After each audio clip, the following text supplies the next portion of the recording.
And this is the Black Akatsuki podcast. We got my boy Tony and we got my boy Ahmad. And today's topic we're going to be talking about is the is the Sukuna Mahoraga fight the best fight in the past 3 years? What do y'all think about that? Let's start that off.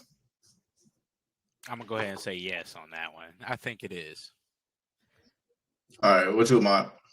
I think it is.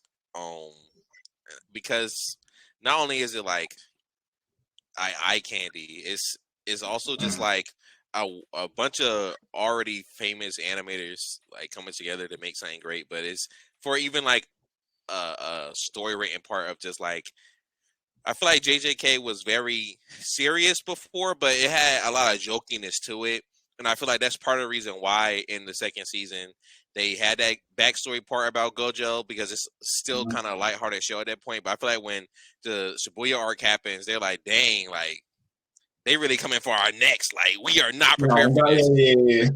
So I feel like that's part of the reason why it's also one of the good fights. Like there's other good fights. Like I feel like, Luffy versus Kaido was cool, and Zoro and all of that. Those are very also well animated fights, but to me they just were cool fights. They didn't really push anything. Like they could have happened at any point.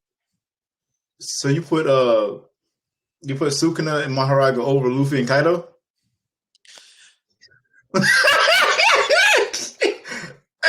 I feel like I kind of do, and it's not even because I didn't watch all of One Piece, because I knew all about Gear 5, I knew all about that whole art, I knew all about Wano like years ago.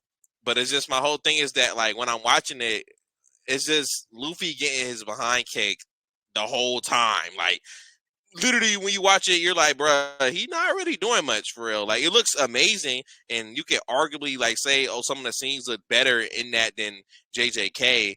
And I could agree on you on some of those aspects of it, but I feel like as a whole, I enjoyed the Sukuna versus Mahoraga just because of just like, I don't know. I'm really big into directing. I like the way they directed the scenes. I liked how the build up to it was. It went from great fight to next great fight. And it just, I don't know, it was something about it. Let me interject. Let's codify and say that we're talking about the Blu-ray fight. Yeah. Yeah, Blu-ray. Yeah, we're not talking about what just released normally. I would say a close second fight for me, just because it's kind of stood in my memory because I love the fucking show. I'd have to say Mob. The last fights in Mob Psycho went kind of crazy, especially when he fought Dimple. That was, I mean, not only did you have the emotion that was there, but the fight itself was beautiful. So I feel like that's a second fight. So I'm really torn between the Mahoraga and then that fight actually, but I think the Mahoraga fight kind of goes a little bit above the Mob Psycho fight, just a little bit, just because of the pure spectacle. Because it's like Ahmad was saying, like every now and then, like everything up to that point was kind of like a training thing for Itadori. Like no one really like pushed them for real. But this whole arc, he was being pushed the entire time. Like it really what set the tone of like that whole situation was when he fought Chozo. I feel like that kind of jumped it up an octave, and then everything just went up and up and up after that. Like he never really fought anything that was that life threatening before, and no one has. Like no fight has had this much loss since like Attack on Titan, as far as people getting wrecked all in one time, such a short time. Mm-hmm. Yeah, I think I can agree on. Let's start here. Let's start from the top and go to the bottom. Do I think it's probably one of the most beautifully animated fights of the last few years? I mean, maybe it is, maybe it's not. But if someone said it was, I'm not going to argue with you. I'm not going to argue about but it's definitely up there. But as far as what the fight actually means, so one thing I'm going to say about this fight. It's an amazing fight. It's nice to look at. My only issue is it felt like it wasn't really much of a. It really wasn't much of anything. I feel like to me it was just a bunch of action, which is fine. I think it was Mahoraga just chasing him down it kind of felt like it kind of just feels like Broly versus Goku. It feels like it feels like Broly versus Vegito, but just a sloppier version of it. As far as like, it doesn't really seem it's not much to it. It's just a berserker character going after someone, chasing after someone, and just like causing mass destruction in the process. Was it a cool fight? Yes. Did it mean anything? The fight, if you isolate the fight itself, doesn't really mean anything. Like, there is no significance. The significance behind the fight is Sukuna trying to is just curious about Mahoraga's abilities and like what he can do. Right. That's the whole basis. I'm gonna have to disagree there. Not to cut you off. No, go ahead. But I feel like the fight meant more to that because it's like, think about everyone we've seen fight so far, what their levels were. This was like, the whole thing was, we have to stop Itadori if he gets too powerful. How are we going to do that, right? That was talked about since the beginning. Like, if he's going to eat the fingers, who's going to kill him? And Gojo's like, I'm going to be the one to kill him. We're not getting into spoilers. But before, it was just like, he tapped into a little bit of that power. We saw he was strong. But there really wasn't, like, a measure of how strong any of these particular people were. So I feel like this was like the bar being set. Like, oh, you've done all this training.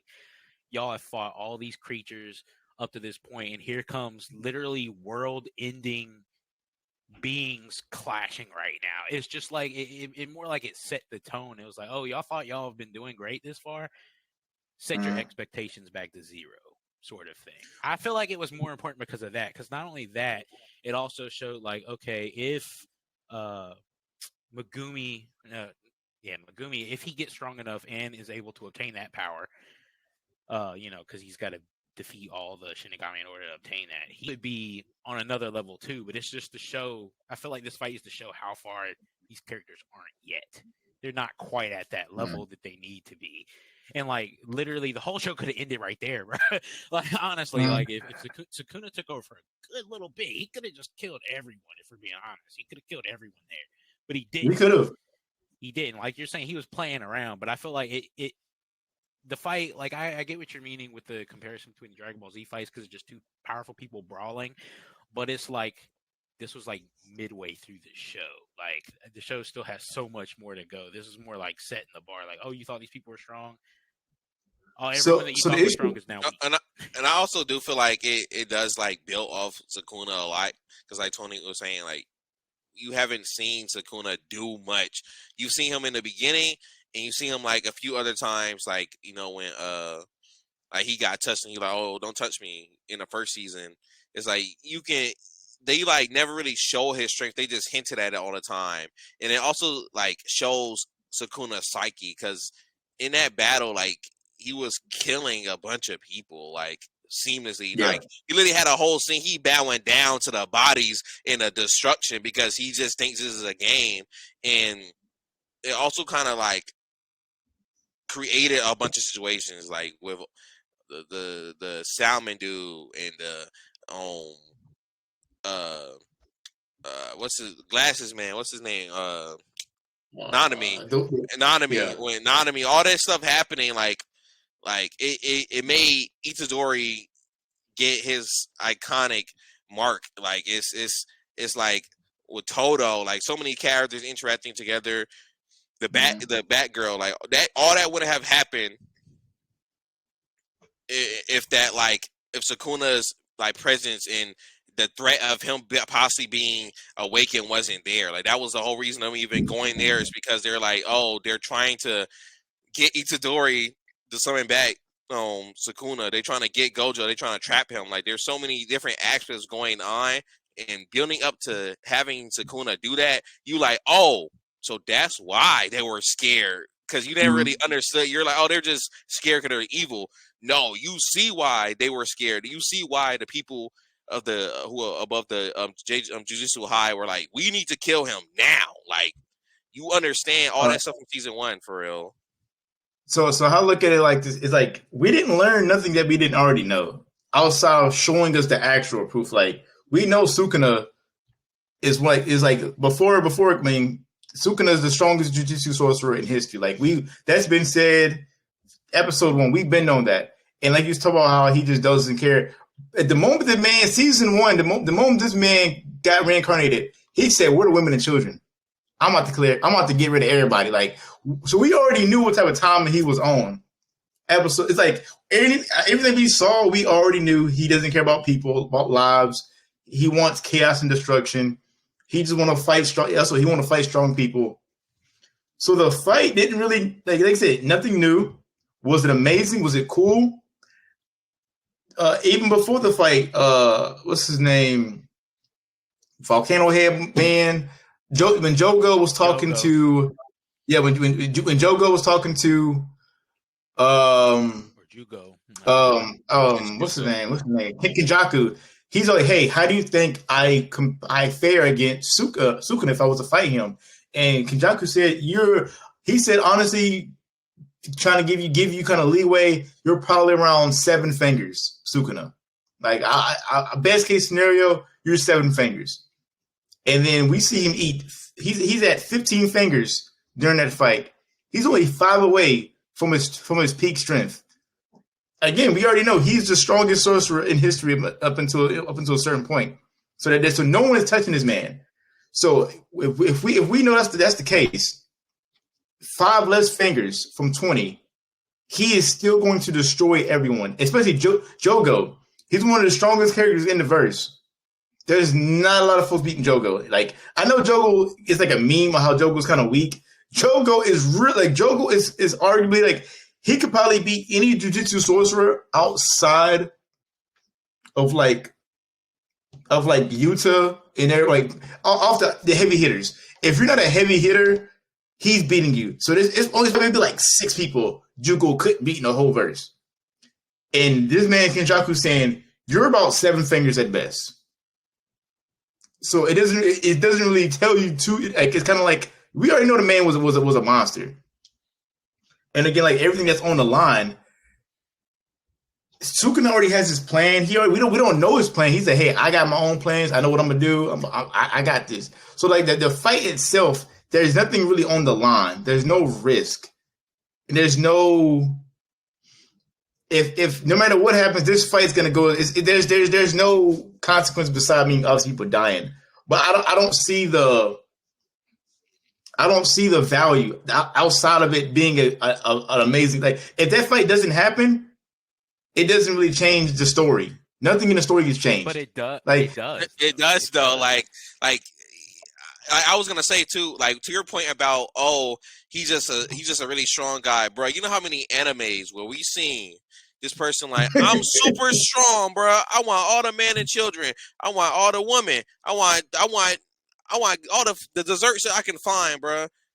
And then they get wrecked because it's like that's usually what happens. They aren't actually that strong as you're saying. Like that demon that they fought with the first Sukuna finger in season 1, we were like, dang, like he was basically on the same type of time and just ready to destroy everything. Then realize he's not actually that strong. I feel like having an actual visual representation of how strong your villain is says a lot. Like when we saw Goku versus Broly, like, and you seen new Broly compared to old Broly, you like, yeah, new Broly different. Seeing it is a lot better than just being like, oh, he kind of strong, bro. Like, it's like with One Punch Man. You hear, oh, this person right there, he can make black holes and destroy the whole galaxy. And then One Punch Man slap him one time and he died. You're like, oh. But true. Even like I said, season 1. When what's his name? When Yuji said, "Hey, if you and Sukuna fought Gojo, who would win?" And he said, he'll give me some work, but I would win." You know, but even if we dissect that whole Gojo saying he would win, Gojo has infinity. How would it even be an issue? Like, how would that fight even be an issue to him? If he knows there's no one who can touch me, and Gojo is saying himself, okay, I mean, yeah, it'd be a little tough, but I would still win. So for that to be said, and Gojo literally being literally the strongest person in the entire verse, and him being alive is keeping the world at bay. It's keeping evil at bay. Him just existing, not even fighting, not him. This man can sit in the house all day and just watch TV, and he's saving the world on a daily basis just by existing. And it's saying, hey, this person, yeah, I would still win the fight, but I would have to try a little bit. I would like, you know what I'm saying? That says enough right there. True. I mean, but still seeing it still, it helps me. Like, okay, y'all, mind you, from Kenjaku, from Gojo to all the most important characters in the show, to Jogo saying, if this man is fully resurrected, if this person is the pinnacle of jujitsu, like everyone is like on this man meat.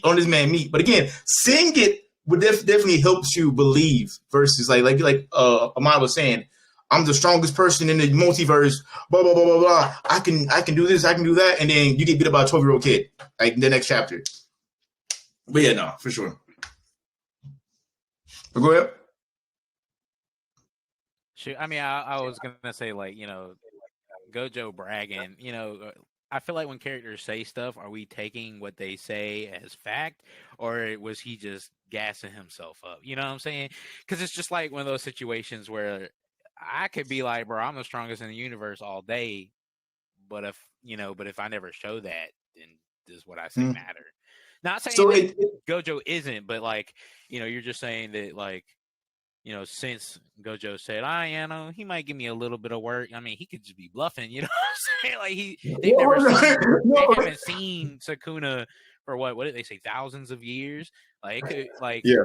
Because like when you watch other animes and they talk about like old magic, it could go like or old power systems. It goes one of two ways in anime. Usually the old magic is broken 9 times out of 10. It's broken, like, and something happened in the world now, so the new magic's weaker. Then other times, like Frieren, because you're on episode 7, the old magic is nothing. Like, it's weak because it's been far surpassed now. So it's just like, just saying, oh, Sukuna's the strongest ever, and then they never showed it up until this point. It was just like, well, how strong is strongest sorcerer? Is that was he strongest sorcerer back then, or is he still the strongest sorcerer? Well, we can infer a little bit, because, like you said, just a finger, just them having a finger around. Like, for example, back in like season 1, when they have some of these fingers in different places, like they put the finger in the school area to keep demons away. Like, just a finger existing and being a sealed Sukuna finger locked up. That finger alone is keeping every demon in the area away. Because they're saying, oh, we sense a stronger demon here. Let's not even go over there. So he already off rip. And even beginning, Gojo trying to destroy Sukuna's finger, and he not being able to destroy it. He's saying, this is how strong this boy is. I can't even destroy his finger. So they're already hyping his man up at the start, saying his fingers are literally invulnerable. We cannot destroy it no matter what we do. Could that be cat? Because we know Gojo. Gojo has never been challenged, and even Gojo says, and this part I feel like it's Gojo's downfall in a way. I don't like how he was like, okay, we'll just let him get all 20 fingers, and then we'll just do it that way. I feel like that was I don't know if that's I feel like that it could have been done a different way. Or that's Gojo just being cocky, saying, oh, we can let him get all 20 and I'll still wash him. I'm all like, that's pretty cocky of you. But at the same time, even though he's saying, like, I think Gojo is saying with the whole he's kind of tough, I do think he's honest. I don't think he thinks he's a pushover. Like, I do think he acknowledges. He even says like he's like the greatest jiu-jitsu sorcerer. He's acknowledging like he was the greatest of all time. Like, he was the best. So it's not like he's like being cocky. He already gave him his acknowledgement. But yeah, again, I do think we should see a fight. I mean, we should see something versus just hearing about it. But yeah, like I said, I don't think it to me, again, it didn't bring too much to me. And mind you, I wasn't thinking of any of this while watching the fight. When you see a good anime fight, first thing you're thinking of, like, the tension comes from what's on the line, who's involved, what happens if this person loses. A lot of these questions don't matter. Like, in this fight, why are they fighting? Because Sukuna's bored and he's curious. What happens if either one loses or win nothing. No one story still goes.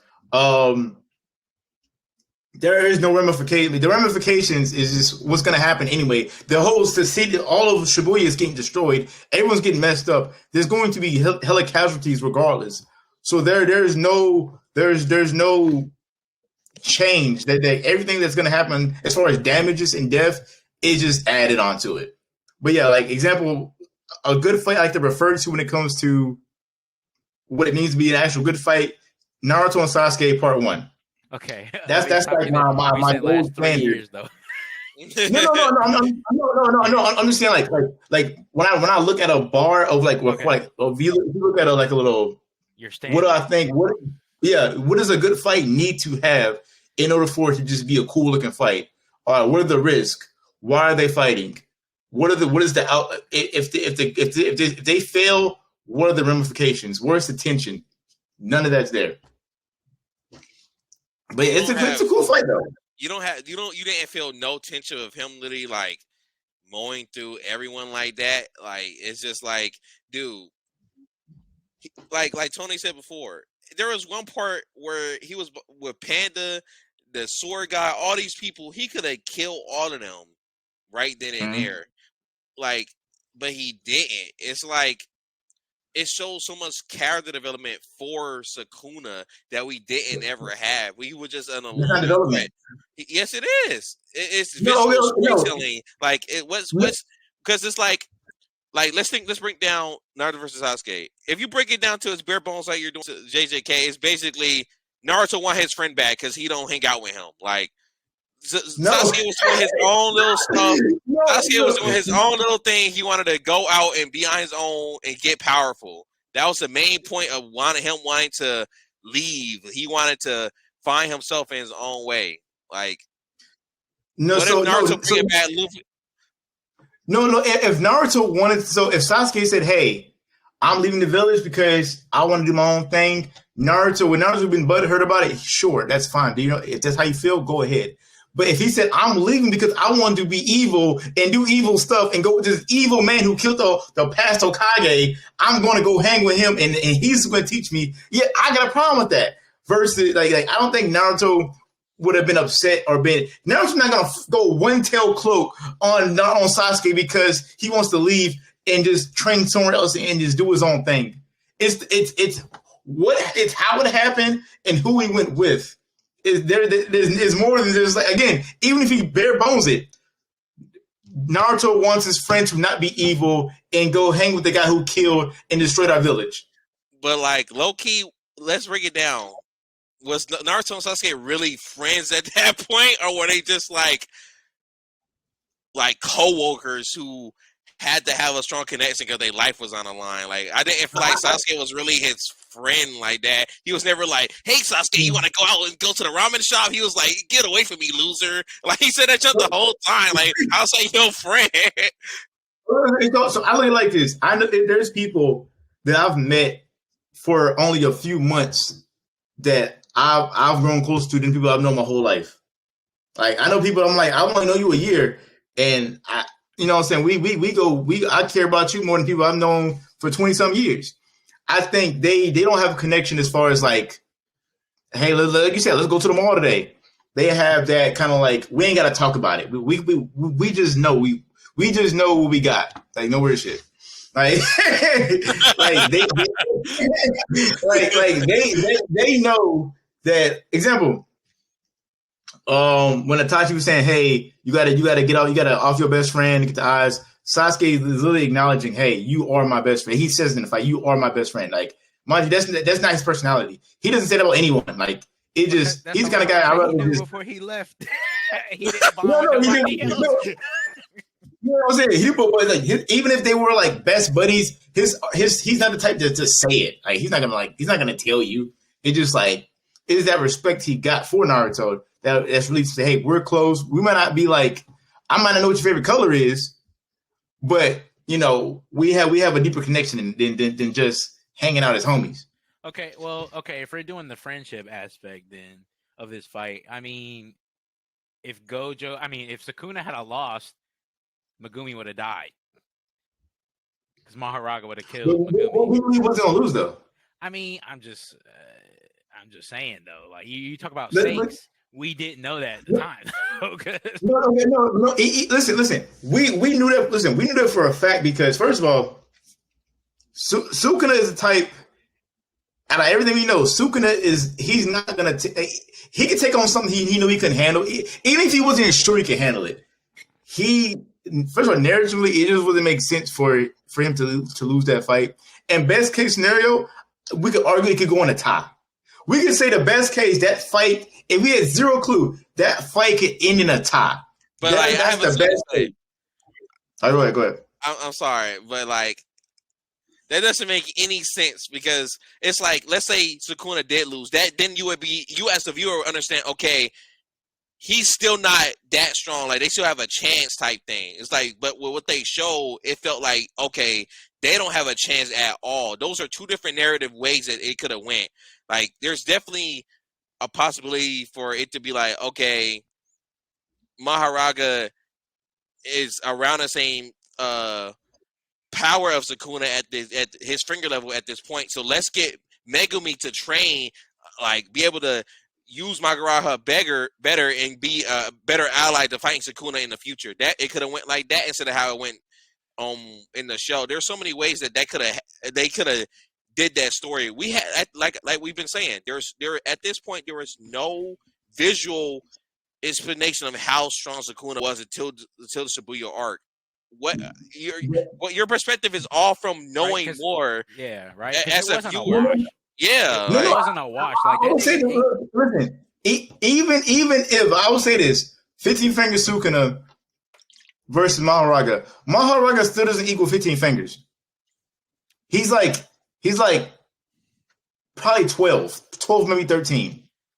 I mean, he's not 15 wash, though. I mean, even if he is 12-15, right? If Megumi gets him and he's fighting beside Gojo, you don't think that would make any difference? You don't think there was no significance to that fight at all? I see it as, dang, that's a potential weapon that they can use in the fight against Sukuna. That's how I'm viewing it. So okay, so the anime and manga was this like the anime added hella scenes. Like the anime added a lot of scenes. So if we're talking about like as far as like actual context, the manga fight was not long at all. The anime fight made you think they've been fighting for like half an hour. Like that fight was just going. Sukuna could have ended that fight whenever he wanted to. He was like Sukuna's a very curious person. If he sees someone out the ordinary, he wants this. Oh, okay, you're not regular. Let me see what you got. And he's letting the fight go on. And once he realizes what's happening, he's like, oh, he can adapt. Okay, let's see what else you got. Like he's letting the fight go as long as he wants it to go on. If he wanted to end that fight in the first minute, he could have ended it in the first minute. He chose the way to beat Mahoraga is to overwhelm him. Is just like any character who has adaptation in any form of fiction. The usual way to beat them is either to seal them away or just to have overwhelming power to beat them. And once Sukuna in that fight saw, oh, okay, this is his little okay, he adapts. I got what I needed. Ended the match. So and there was no point in the show in that fight did I see Sukuna is worried. Like bro was not worried because mind you, if I'm watching a fight, I'll start to get worried when the character starts to get worried. If you ain't breaking a single sweat, you're laughing, you're joking, you laid back. If you get hit and you coming out eating some French fries and drink, I'm all like, okay, this fight ain't serious. Sukuna already knows about to happen. Yeah, I mean, to those characters in the fight, it wasn't that serious. But when I was watching the fight, I was thinking about the world at large. I was like, dang, they're fucked. That's the whole time I was thinking. That's what I was thinking the whole time. I wasn't thinking like, oh, I wasn't thinking it from the characters that were in the fight, like Mahoraga and Sukuna. I wasn't thinking because obviously these people are powerful, but I was thinking like, damn, who's gonna stop these people? Who's gonna stop Sukuna if he takes Megumi's body and has Mahoraga? That's what I was thinking. The whole time in that fight, I was like, bro, y'all can't do shit. Y'all had to jump Hinami, the fucking flower spirit and it couldn't even kill Yeah. her, bro. I was like, it took Gojo blasting her. I'm like, but who's going now that Gojo's gone? Who's gonna stop these people? That's what I was thinking the whole time. That's why I feel like the fight was more. Also, there was a scene impactful. where like Sukuna, like when he was fighting Mahoraga, he was looking down at him. He was like looking kind of like, "Whoa, shit!" Like he was like, "Oh shit!" Like this nigga kind of crazy. Like I feel like there's definitely certain points where you like surprise him a little bit. You like, "Oh, like I wasn't expecting him to be like that." Yeah, do I think he got caught on like things caught him off guard because he was like, oh shit, like it wasn't because he couldn't handle it. He's like, okay, you're stronger than I expected. Like, come on, you. His whole life, nobody has been able to challenge him at all. Like, is highly like I guess inferred that he's pretty much just been like he's up here, everyone's down here, and no one in history has been able to even give him a slight of a challenge that Mahoraga has given or anyone. I guess you can say giving him. And he was just so surprised at what he's able to do. He was like, oh wow, you're a cursed, like, you're a cursed spirit, and you can do all this. Like I wouldn't have expected that. Like, that's crazy. And then as the fight goes on, he's doing crazier and crazier things. He's like, wow, I'm impressed. Like, oh, it's like, or a character might move a little faster. Then does that mean that the things like is that if like an anime character like let's say he moves faster than than the character expected. It's like, oh snap! Like I was surprised you could move. I'm not saying you're faster than me, but I was surprised at the speed you just moved. I didn't think you could move that fast. Yeah, do I think Mahoraga got surprised a few times for sure, but I don't think it was like nothing he couldn't handle. And I didn't, like I said, I don't think Sukuna was ever in danger at any point of the fight. I never felt Sukuna in danger at all. Yeah, from start to finish. I mean, I never felt that he was in danger. It was just like I was saying. I was thinking that the world at large is at danger. And how everyone else would be in danger. That's what I was saying. Like, dude, when I was watching that fight, I was like, bro, they're fucked. Like, all the sorcerers, everyone. I was like, that's what I was thinking. That's where I got, that feeling from that you were talking about with the Naruto Sasuke fight. The feeling for me was just like, how are they gonna stop? How are they gonna stop these people? Like that man. We'll go back to Itadori. That man struggled against Chozo, that was his first fight.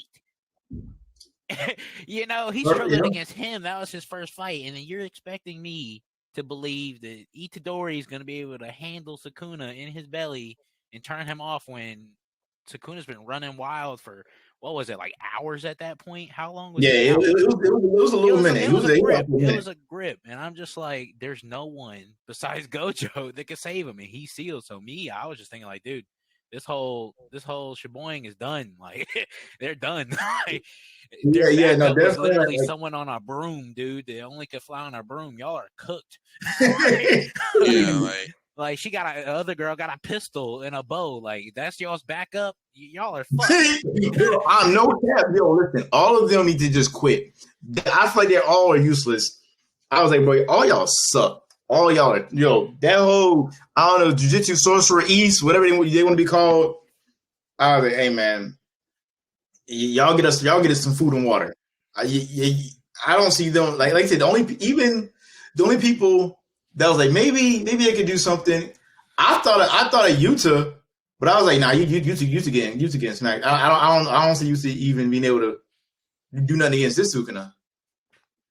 Yeah, that's what I was thinking. That's where that intensity for the fight came from for me. Not the people fighting it, but just the exterior circumstances of what it means of what's happening next. That's where my mind was the whole time. Because after the that scene where he saw all the destruction and he started screaming, I was like, bro, that's rough. That's tough to have to see. Because think about it from Itadori's standpoint. He was in the sunken place, watching that shit, watching it happen. And remember, he didn't. He had to give him the memories back, but after he got the memories back, that means he saw all of that and was just like, can you imagine the weight of that was done in your body after you were unconscious. You're like, what's happening? He's like, oh, by the way, here's your memories, and then all that just happens. You be overwhelmed. You're like, bro, I lost to Chozo. I lost to him, and that was his first fight. That's dude, that's crazy. That would be wild, seeing yourself literally kill millions of people and then fighting this freaking being that is adapting to me, that's just crazy. Like that's an out of body experience. You would not be able to recover from that, especially when you see this giant hole where a whole city used to be, and you're supposed to be pro tag. You lost your mentor. Your friend is in the ICU. We're not talking about everything that happened after that fight, but your friend, Megumi got fucked up. You saw all these people get wrecked, and you're just like, what am I supposed to do? What do I do? The aftermath of UG, that was definitely crazy, especially when that song started playing before the show ended. I said, damn. I said, yo, hey. I said, yo, how you gonna play a banger like that right now? I was like, damn, bro. Oh, I was like, see, that's what I'm saying. That fight is hype. That fight is hype. It's just maybe not the fight itself, but it's just when you take everything that happened up to that point, that makes it like a pinnacle of the show right there. Like, people are gonna be talking about that fight for a minute. We're gonna be old as hell. They're gonna be like, bro, you remember that Mahoraga versus Sukuna Blu-ray leak? Boy. It's crazy. Like, it's a good fight overall, like, for sure. Okay, let's go on to the next thing. All right, what was the next topic? Oh, my topic, I said that I wanted to talk about the homophobia and the racism in fandoms, because I don't feel like it belongs. So my examples, I have two examples that I want to talk about. One, Star Wars in general, the Star Wars fandom. And my examples of that were whenever they show like a black character, people get really pissed. And then the second topic, the B topic, I wanted to talk about the X-Men 97 and how people were mad because there was two hinted, not outrightly said, mind you, but two hinted characters either being bi or gay. And the two characters in question would be Gambit, because he had the crop top and his hair was long. And then in the most recent episode, they had a shower scene between Morph and who we thought was Logan, but it ended up being another character. But there was a moment there where it was insinuated that maybe Morph and Wolverine mess around. So that's what I wanted to bring up. So I'll start with the Star Wars topic of, when black people are introduced in the Star Wars universe, the fandom gets upset. And I want to open it up by saying the reason it pisses me off is galaxy far, far away. We got trillions and trillions of characters. It's okay when we got giant dog characters, spider people, literally a race called calamari that have squid for heads. We have all these other characters, but when you see a black person in a universe, like, this is where I draw the line. Yeah, this is where I draw the line. It's like you can suspend your disbelief when it comes to a little green man that can do flips and block lightning and pick up, Star Destroyers and toss them around like nothing. But a black person in your show is where you draw the line. I just feel like it's disingenuous as a fan of anything, just because, Star Wars, even though it might not have been the best, diverse cast back in the day, because you can go back and watch the original trilogy and count maybe like 3 black people in the background that weren't main characters, but like the message of the show in the comics have always been about inclusion, acceptance, and fighting against tyranny. Yeah, so I remember when they what's old boy from the when they the Force Unleashed Finn. Finn. Yeah, I was like, yo, we got a black MC. We finna go. He a Jedi. Oh, he's about to go crazy. But then as soon as they was like, gotcha, you thought you thought we was finna have you thought you would have a brother in there. You thought you was listen. We only had room for one. That was Samuel L. Jackson. If you wasn't listen, we had you got Samuel L. Jackson. That's all you got. We ain't giving you nothing else. But then we was gonna have a black MC as a Jedi. And once that got just destroyed and you replaced it for, what you replaced it with, I said, come on, man. Come on, man. It just feels it's so dumb, because it's like the fandoms aren't fans of what they're watching. It's like some cognitive dissonance of like, I can understand a show when I see it, but when you relate it any way to real life, they just don't get it. And to me, that feels weird. Like, for example, like I've seen people say things like, One Piece isn't political or Star Wars isn't political. I'm like, for one, it's in the title. Star Wars, wars are political. Star Wars. If you watch any of the show, it's political, but it's just like it's a whole galaxy. Like, Right. There's a lot going on. And my whole thing is that like they're fine with like everyone being British. I'm like, why are the British colonizing every place on the galaxy? Like, why is it never just different accents? Why is it just like, oh, when it's a European focus, it just everything makes sense. But then the literal instant is like anyone of darker skin, they're like, this doesn't feel possible. I'm like, why is like Black people's existence in fantasy settings doesn't make sense to you, but there's aliens, there's right? power, bro. Like they're on a different planet. This isn't Earth, bro. This is Tatooine. Like that ain't Right. Earth. Like I've read comics like it's messing up the canon. I'm like, well, Disney made it now. They've changed a lot of what was canon to not canon now. Whatever they do is canon. Also, what canon are you talking about? like what do you mean by that? Like I feel like people need to like really just say what you want to say, that you don't want to see that. Like we've had Star Wars is old. We've had so many movies, so many different shows. I'm tired of seeing the same stuff. Personally. It's like I want to see, Asian people in Star Wars. I want to see Hispanic people in Star Wars. I want to see everyone in Star Wars because that was the best part of Star Wars. Flying to a planet. This is how they live. This is what goes on, and you learn about it. Exploring all things for the Force because the Force connects everyone, sort of thing. So there's like a dissonance in the fan base. Also, it'd just be cool to see more cultures, like right implications, because there's like obviously a very like focus on Asian and Kung Fu and like those type of cultures inside Star Wars as a whole, and it's like it would be cool to see. This tribe people are more like, oh, they have a Jedi. Is more African type theme, so he has like a African shield with his lightsaber, like or like.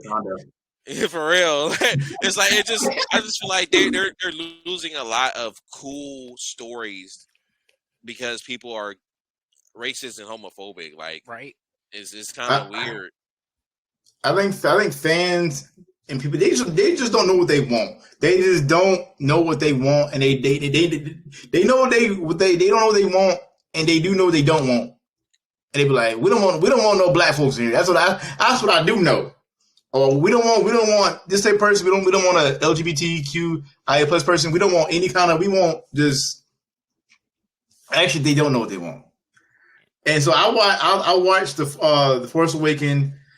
What was the next movie after that? What was the Force Awakens? What was the next one? The Last Jedi. That was the next one. Wait. I think I didn't watch I think I watched it like a while ago. I know I didn't like it though. Yeah, I think Star Wars at this point, I'm not gonna lie, they need to just start over or something, do something different. Like you said, show more cultures, show different sides of the world. Like, cause like to me, I was thinking this is a bunch of white dudes linear, and it just shows one aspect of what. But you have a whole universe, a whole galaxy. You have so much to explore, and yet we see a lot of the same stuff within the show. Wait, I don't know. Every time. But and then as far as what were you about to say? No, I was saying about the whole which one, the X-Men 97? Yeah, I was about to bring up the X-Men 97 and the, people are like, oh, I'm not gonna watch this show now. They keep pushing this gay narrative. I'm just like, for one, it's kind of already been hinted in the comics that Wolverine was bi. Just it's been hinted a lot. And also Gambit, look at his outfit. Look at the time that the X-Men was written. It was like people used to dress like that. If you look at all your like 70s, 60s, 80s rock stars, they dress like women. Well, literally, Will Smith had on a crop top in one episode. It was no one said anything. Yeah, that was just the fashion. That's how people dressed. And also, even if he was gay, it's like this iteration of that character being gay does not change every iteration of that character being gay, because there's a multiverse in this. There's a multiverse in Marvel. That's why characters can be black in one thing and then be white in the next. Like, it really doesn't matter. And I feel like people like, the only time I think that changes matter is if they change someone's like origin to a same degree, or if they change their powers. Like, for example, Miss Marvel, I don't like how they changed her powers to the light based Green Lantern. Don't she gotta like no, she got because I know I think I don't know if it's Miss Marvel. She got like she can't use her powers at the same time as the other one. Well, that was during that movie that they were doing the idea of them like switching places, because in the movies they made their powers cosmic related, but Kamala in the comics was stretchy, like she could stretch, but now they made them light based powers. That bothers me, but like it doesn't bother me when a character was white and now they're black, because actually a lot of times, because people don't like to talk about this, a lot of the black characters also get recast as white people as well.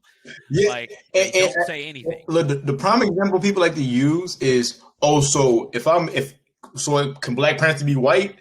I'm all like no. I feel like your guys were like misunderstanding with like I mean, if you want, sure, it's multiverse. Do what you want, like, sure, but that's usually the go-to in conversations. Yeah, like that changes the character. That fundamentally changes the character, because it's like the whole point of Wakanda is that they never got colonized. They're a self-dependent superpower in that universe. So why would their king of the whole entire continent be a white man? That literally breaks the whole ideology of Wakanda. Like, that changes the character. But like someone like Captain America can be anybody, because it's just the embodiment of American values. He's just an agent of true, quote unquote, true American values. He could be anybody.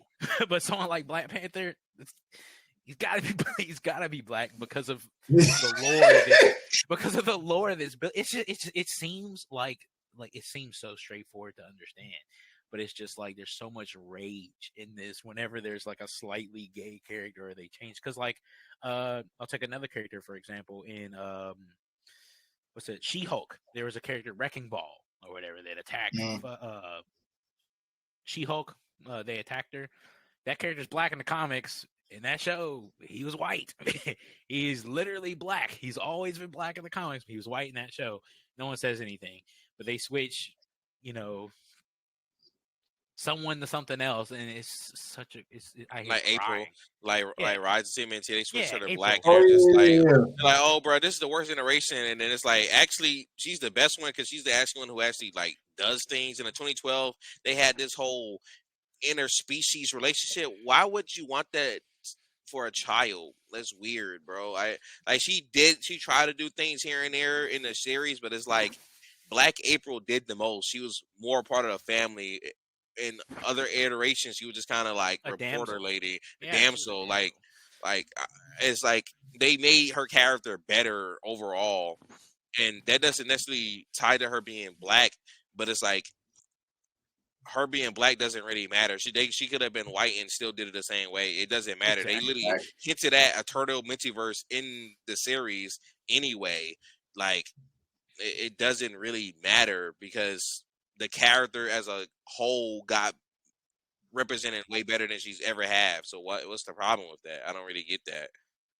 I just think, listen, just play a good character. I think depending on the role, if you can do it well, do it well. Like I think just like with the Little Mermaid, people are mad about you made Ariel. She's not black. And bro, old girl, mind you, I didn't watch the whole movie. I think old girl did a thing. It was a good movie. Like it wasn't that part wasn't a big deal because like I said, it doesn't change. Her being black does not change what the character is. Like he was saying, like how if Black Panther was a white dude, that changes literally everything.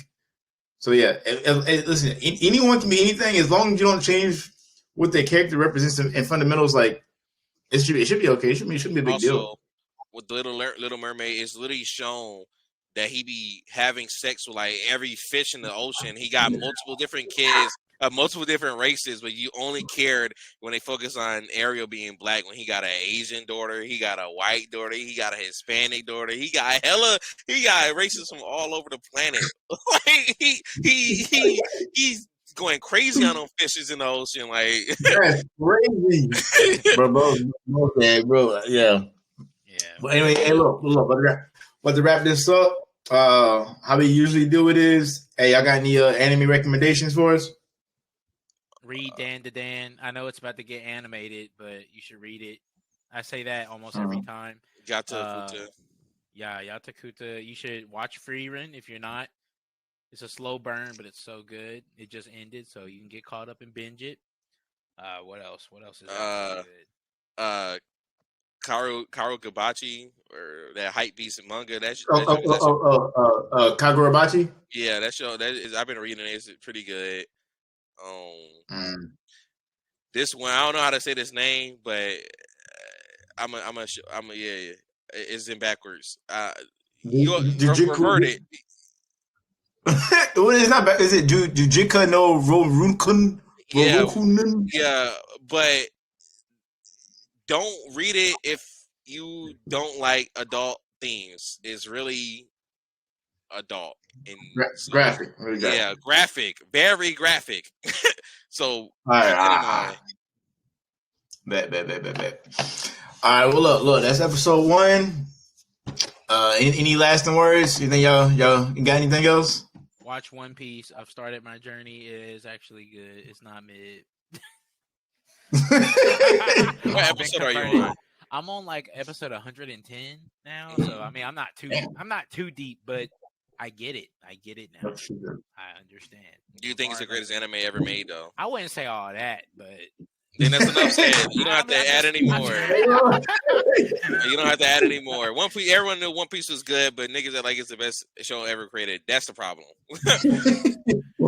But wrap this up. I'm gonna holler at y'all. Appreciate y'all coming by. This is episode 1 of the Black Akatsuki podcast, and see y'all next time.